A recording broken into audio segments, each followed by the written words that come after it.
think that a good trait that you bring, I think that a lot of times, people want to be so confident in the decision, but as we know, like change is the constant There, and things we are. used to talk about this idea of kind of win from within. And so that concept is if you're going to try and build a team, you have to be able to put some team members that can help inspire and influence others. Alex, top 3 things you're bringing to the team at Cardinal as a Marine.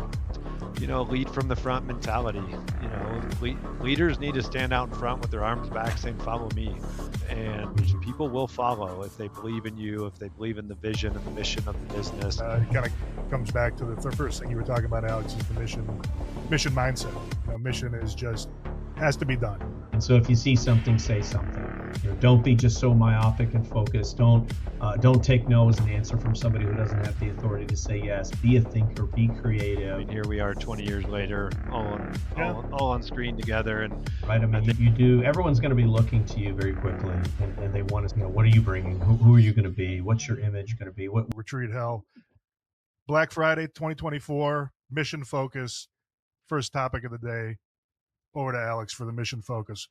Yeah, I love that. We were talking about the question on kind of what do people expect when hiring a Marine Corps officer, a veteran, and certainly as an entrepreneur, that was a little bit different because I had a brief stint before starting my own business, but didn't go through maybe what Jeff had gone through, where you're hired and you're promoted, and there's kind of just normal kind of upward mobility that I think a lot of Marine Corps officers and military veterans can take advantage of with their skill sets. So starting my own business and kind of what did I bring as an entrepreneur and a founder to the business, and there were the normal kind of expectations, high work ethic, ability to just kind of navigate difficult situations, staying calm under pressure, those kind of things that I think veterans get the kind of assumptions and check boxes in. But as a business leader and as a now the CEO of this business, I do think one of the best things that I brought to a team of civilians and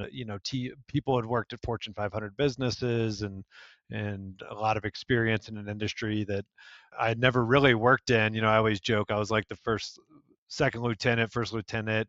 And although the staff NCO actually did all the work and had all the knowledge, and that was kind of my business too, because I had a bunch of people who had been in this industry for 20, 30 years. But what I think I was able to bring is this idea of like keeping this team focused on the mission. And so, when I became CEO of the business, one of the first things I did was ensure that we had the right mission of the business that we were running. We'd been a startup and had been in business maybe 10 years at that point. But I think we had missed maybe the why a little bit. And so, pinned the Cardinal Group mission of to be the best place to work in any industry for anyone. And that was all about our role, and the culture we had built had really kind of started to take hold and build this reputation as the best place to work, the employer of choice, the place where everyone wanted to work, and the excitement, the energy, the fun, the culture of our business really was the brand of the business. But I really wanted to turn that into, so what, a great culture, like what does that even mean, and what's the business value? And I think standing behind a mission really got the whole organization to focus on like, why are we doing this? What makes us different? What's the point of all of this? And I think that people really were drawn to feeling like they were part of something, and a mission does that. And I'd love to hear your comments on that, Jeff, and your experience. But to be the best place to work in any industry, for us was all about attracting and retaining the best people, because I'm a firm believer when you have all that talent and they're all kind of yoked together and they're all driven towards one mission, then you can expect a lot out of them. And my expectation, the quid pro quo of why does it even matter to create a great work environment, a great work culture, was that so that we could turn around, which is the second part of the mission statement, which is to build engaging communities where our residents thrive. And that was really the competitive advantage. If we're better at providing housing, clean housing, safe housing, better leasing, better maintenance, like everything that we do, if we just did it better, that was a competitive advantage in our industry and our business. And so that was the entire mission, was we're going to take care of our team members, this troop welfare. We're going to really make this the best place to work. Anyone, safety, inclusion, equity, all the things, training and upskilling, all the things that go into a great work environment. And if we do that, the expectation of all of our team members is to lean in, be more engaged, take care of our customers more. And it's really worked. But I think, I've probably repeated our mission statement 1,000 times. And I think just constantly kind of driving Mhm. people to, when we make a decision, well, how does that fit into our mission? When we allocate resources, well, how does that fit into our mission? When we hire, when we promote, like all these things, like how do all those things actually fit into the mission of the business? And I think that leaders who consistently drive people back to the mission of the business, frankly, are just more successful because it's common language, common vision, kind of common goals, all tied into the one thing, which is the mission of the business. I think that concept about culture, a lot of companies are obviously focused on that, struggling with that. And there's a lot of ways to do that. Some companies that have been around for a long time, they're kind of driven or guided by that North Star of the culture that the founder started. But not all companies have that, and they're trying to reinvent that. But I think you hit on something really kind of important and special there. We used to talk about this idea of kind of win from within. And so that concept is if you're going to try and build a team, you have to be able to put some team members that can help inspire and influence others. And that's a great way I think companies are starting to look at hiring militaries to say, if we can plug some of that into that team, if we can put an individual on that team who's coming from the Marine Corps in this case and is going to have that focus and discipline. And so I think that's a real tool, that kind of sleeper cell strategy that you can have with bringing military in is they are going to bring that and really be infectious to everybody else. I just heard something from Nick Saban where he says high performers don't like being around medium performers, and medium performers don't like being around high performers. I don't know if you guys have heard that, but exactly what Yeah. you're saying is there's two standards, and you can't have them both coexist in harmony. When your people look at you two, maybe Alex, you lead off with this. What do they look when they vision you as having been a Marine? What do you think that expectation is? Do they try to emulate it, or do they have a preconceived notions? Yeah, definitely preconceived notions. That's why I keep the sword behind me to, remind everyone on my Zoom calls that, I see you guys got your stuff in the background too. But yeah, it's really nice. I think that it can cut both ways, and I work a lot with transitioning veterans on just kind of this expectation from the civilian world and from their jobs, and there are a lot of the positive things that you would expect out of a Marine and a Marine Corps officer or a veteran. And I mentioned those, that kind of check box of high performers, competitive, good work ethic, ability to kind of make the call, make the decision, and those are all great things. And I think veterans should stand behind those and say, yep, I can do all those things. I think some of the negative stereotypes though also follow veterans around. And there is this kind of view of rigidity, this Mhm. view that someone's going to be screaming in your face, or it's just going to be a bunch of hard asses, and you do what I say because of the rank on my collar. I think that's a real negative thing that veterans have to get over. And truthfully, I don't know any good leaders from the military that behave that way, Mhm. that kind of have that attitude. If anything, it's really about the personal care. It's about building relationships. It's about showing those, that kind of bottom up mentality. Leaders eat last.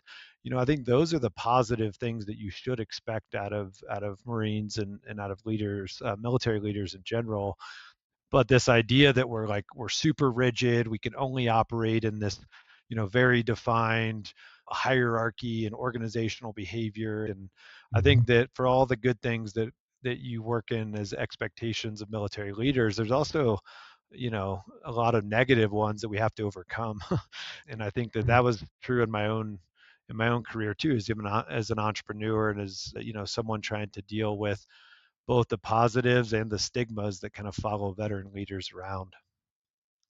Yeah, I think that's the danger we fall into sometimes is that we come in and we have an expectation of what they're going to think of us. And so we feel like we need to kind of live up to that concept, that standard, this very rigid, disciplined, square jawed Marine who's going to kind of bark orders and micromanage. And obviously, nobody's looking for that. But I think when they start to see some of the other more, nuances of military leadership, Marine Corps leadership, they really see that, you talk about rigidity. One central tenet of warfighting is the concept of creativity and being able to look at problems through different lenses and get buy-in from all of your subordinates, and that you don't have to own the idea, that you want a decentralized decision, that you want to empower others, that not everything has to come to your desk. Those are the tenets that people may not necessarily assume a military leader is going to have, but those are the ones that they buy into quick and they love. And I think that's the conversation you have to have. Even I've come into some jobs in some cases, and people expect, I've been hired and you're going to be the hatchet man now. You're going to start firing people and moving people out. And that's not necessarily the focus. I mean, we look at our teams and say, okay, how can we improve? How can we all be better together? What did the last leader miss? What am I missing? I think what leaders in the Marine Corps, what I would always see every time a new commander would come in is that first 30 days of kind of walking the lots and walking the barracks and having one-on-ones and conversations and getting to understand what's going on. I just finished this great from a Navy submarine called Turn the Ship Around, and he talks about, he got himself a big flashlight and walks around the ship everywhere, kind of seeing what's going on. And that flashlight, for him was a very real specific tool, but it's also an analogy for what you need to do. Kind of start inspecting, understanding, listen, and then make some decisions. And I also love, one of the things I learned in the Marine Corps is don't be afraid to change your mind. You don't have to be married to a plan. You certainly don't want to go down with it. Be comfortable adjusting, listening, making changes. I think those are the things that real military leaders do. And I don't always think that's the image that we project from the movies or from images or other things. Yeah, something that I've heard several times is, oh, well, you were in the military, so you're used to people doing what you tell them. And every veteran I mention that to has just laughs. And I think that's a big, I like how you bring up the negatives. That's something we all have to overcome. It's not the case. Alex, top 3 things you're bringing to the team at Cardinal as a Marine. I definitely bring a bias for action. I'm a big fan of 80% of information's enough. We have an assessment, we have information. Let's start shooting in the right direction here, and eventually we're going to get clarity as we get closer and closer to the target. But I think that a good trait that you bring, I think that a lot of times, people want to be so confident in the decision, but as we know, like, change is the constant and things are moving so fast and there's so much fog, just like, in the business world. I mean, your competitors are trying to kill you here too. And so, like, those can be very costly. So I think that bias for 2, I think just, lead from the front mentality. Leaders need to stand out in front with their arms back saying, follow me. And people will follow if they believe in you, if they believe in the vision and the mission of the business. And in a lot of ways, I think too many businesses have fallen into this, like, the committee is in charge. It's like, no, leaders are in charge. Someone's got to stand out there in front, make the hard decisions, like make the call, get others to follow them forward. And I think being comfortable with that responsibility and that accountability.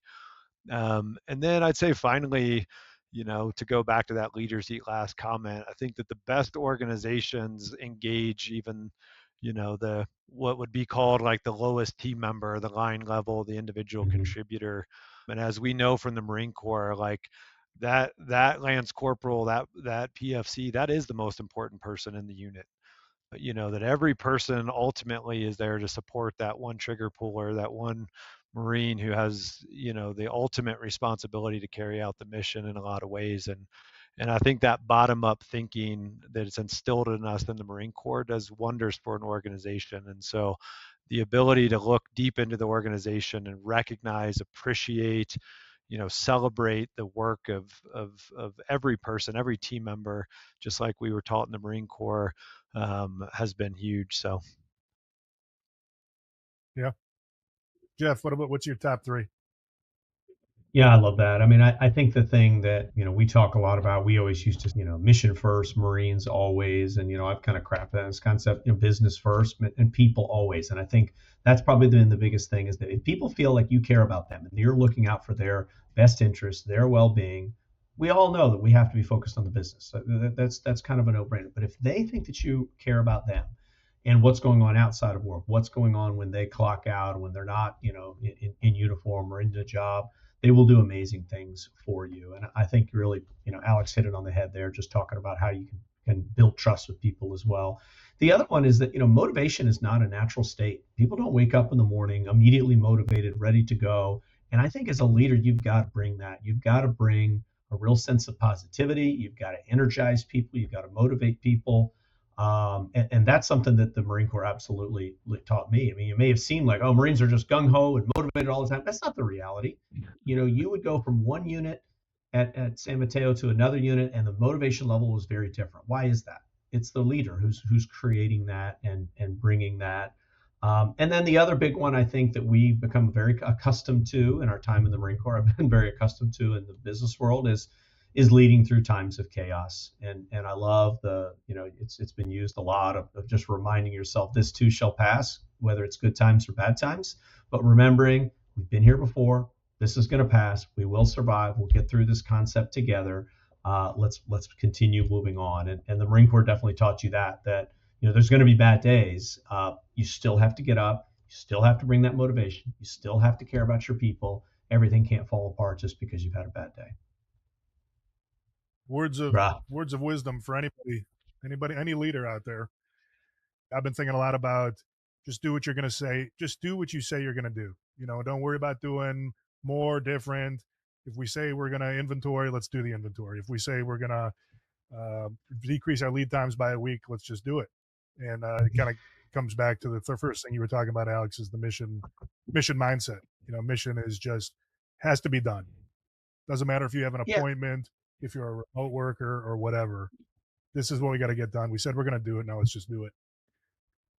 But, yeah. Yeah, I think I would challenge a lot of young, military officers or Marines coming into the workforce.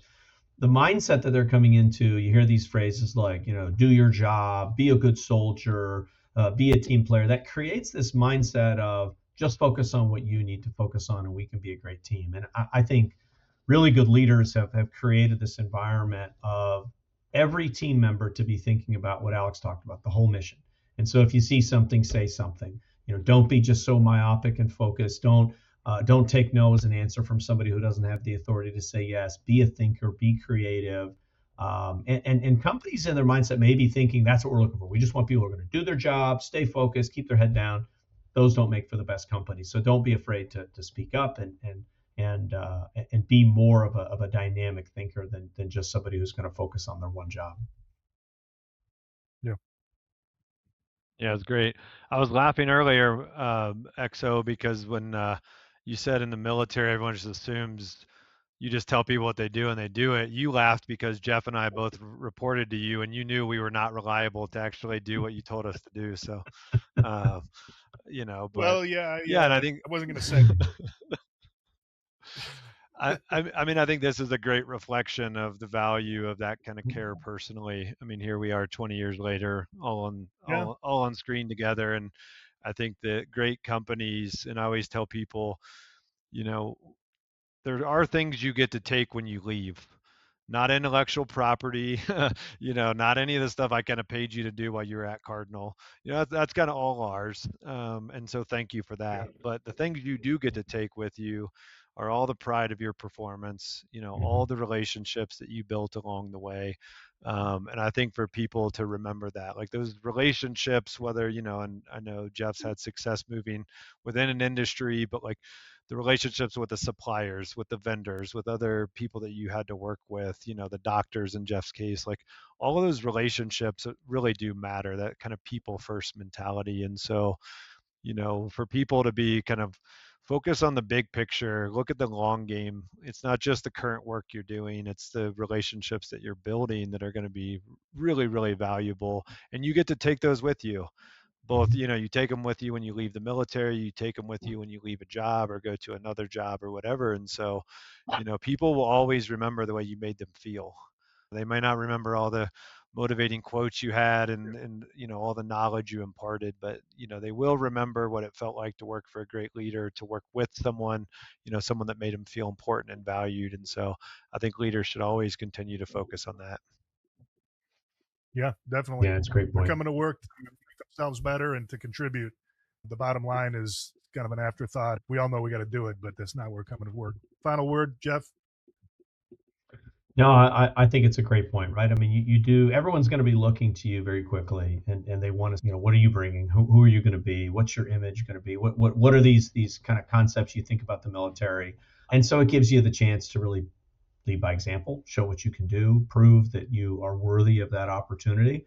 But I think, again, the biggest area of strength that I've tried to come from, and it's probably earned me the most, is admitting that I don't know everything, admitting that there's things I have to learn, admitting my faults and admitting my mistakes when they happen, and then trying to advice from others. How would you handle this situation? What would you do here?